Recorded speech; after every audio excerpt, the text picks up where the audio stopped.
Hey everyone. Today we're going to talk about some of the most powerful teachings that changed millions of lives. These aren't just old words from history. These are truths that hit different even today in our modern world. So let's dive deep into these life-changing messages. First thing you got to understand is this: love your enemies and pray for those who hurt you. Now I know what you're thinking. That sounds crazy, right? Someone hurts you and you're supposed to love them? But here's the real deal. When you hold on to hate, it eats you up inside, not them. They're out there living their life while you're stuck in anger. Real strength isn't about revenge. Real strength is when you can look at someone who wronged you and still choose peace. That's power. That's freedom. When you pray for your enemies, you're not doing it for them. You're doing it for yourself, because that's how you break free from the chains of bitterness. Now, let's talk about worry. Don't worry about tomorrow, because today's got enough problems of its own. Think about it. How many nights have you stayed up stressing about stuff that never even happened? We waste so much energy worrying about tomorrow that we forget to live today. Life's already throwing enough at us right now. Why add tomorrow's problems to today's plate? Focus on what's in front of you. Handle today, and tomorrow will handle itself. This isn't about being careless. It's about being present. It's about trusting that you'll have what you need when you need it. Here's something that flips everything upside down. If you want to be great, then learn to serve others first. We live in a world that says, climb to the top, step on whoever you need to, and look out for number one. But real greatness, it looks completely different. The greatest leaders are the ones who serve.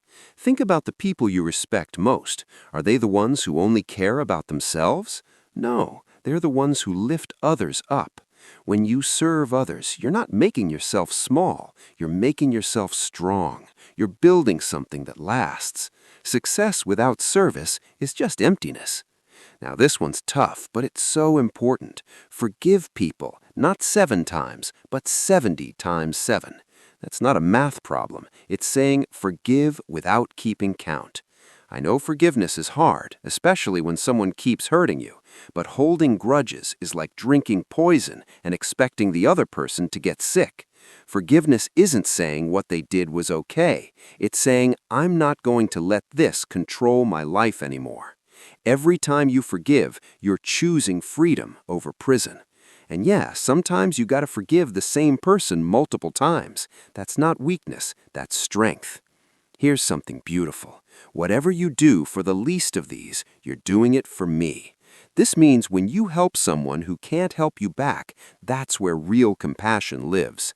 It's easy to be kind to people who can do something for you, but what about the person who's got nothing to offer? The homeless guy on the street, the kid who's struggling in class, the elderly person who needs help carrying groceries. When you show up for them without expecting anything back, that's when you discover what you're really made of. Every act of kindness matters, every single one. Let's get real about this next one. You can't serve 2 masters. You gotta choose what matters most in your life. We try to chase everything at once: money and meaning, success and peace, approval and authenticity. But you can't go north and south at the same time. What's driving you? Is it fear or is it love? Is it what others think or what you know is right? You gotta pick, because when you try to please everyone, you end up pleasing no one, especially not yourself. Choose your master wisely, because that choice shapes everything else. Here's a promise that never fails. Ask and you're gonna receive. Knock and the door will open for you. But here's what people miss. It's not about asking once and giving up. It's about persistent faith. It's about believing that what you need is coming even when you can't see it yet. Keep asking, keep knocking, keep seeking. Most people quit right before the breakthrough. They knock once or twice and walk away. But the ones who keep going, they're the ones who see doors open they never knew existed. Don't stop asking. Don't stop believing. Now this one cuts deep. Don't judge others or you'll be judged the same way. We're so quick to point fingers, so quick to call out everyone else's mistakes. But what about our own?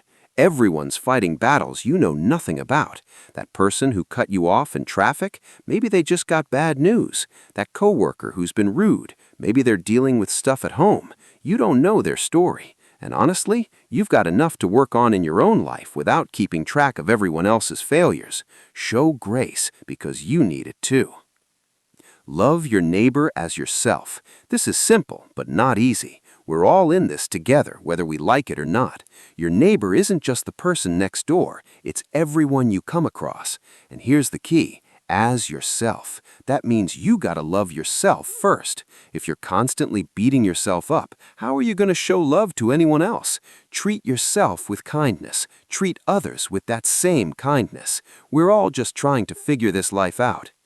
Let the little children come to me, because the kingdom belongs to those with pure hearts. Kids don't overthink everything. They trust easily. They forgive quickly. They love without conditions. Somewhere along the way, we lose that. We get jaded. We build walls. We calculate every relationship.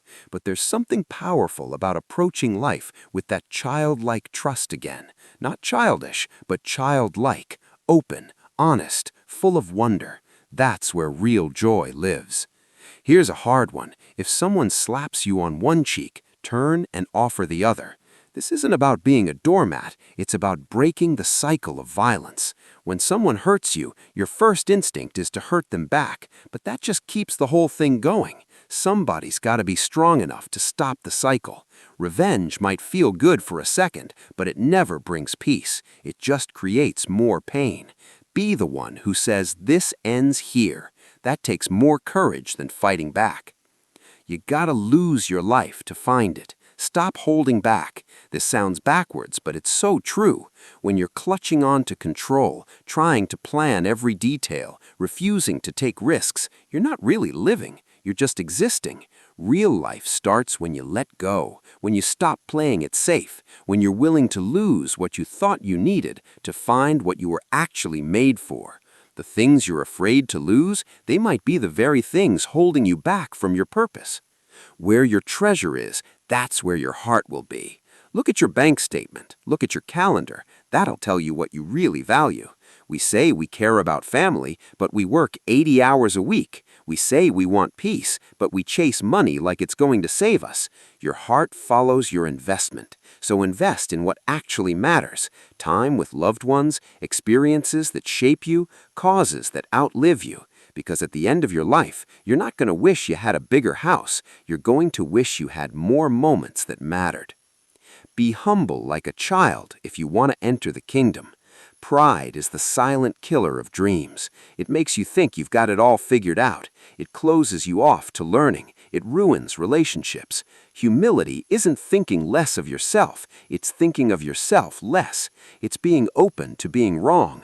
It's admitting you don't have all the answers.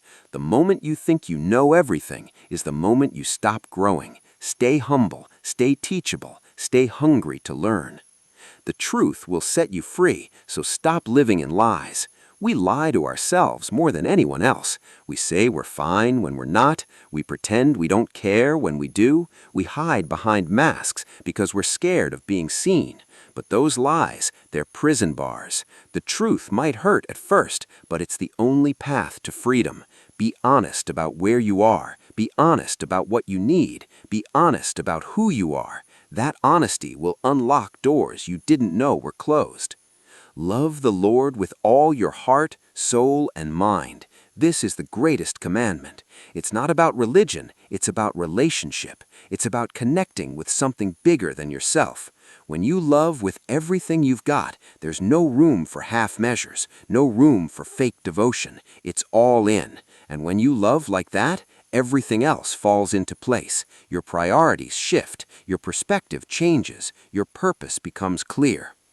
If you have faith, even small as a mustard seed, you can move mountains.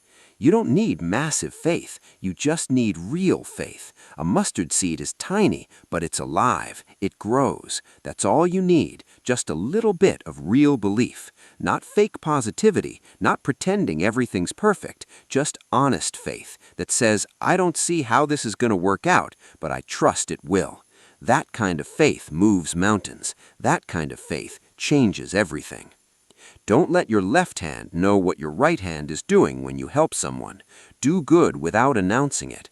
We live in a world of humble brags and look-at-me posts. Everyone's trying to get credit for every good deed, but real generosity is quiet. It doesn't need applause. It doesn't need recognition. When you help someone just to help them, not to boost your image, that's when it means something. That's when it changes both of you. Blessed are the peacemakers, because they're going to be called children of God. Notice it doesn't say blessed are the peacekeepers. Peacekeepers just avoid conflict. Peacemakers actively create peace where there's tension. They step into hard conversations. They bridge divides. They choose understanding over being right. In a world that's more divided than ever, we need peacemakers, people brave enough to bring people together instead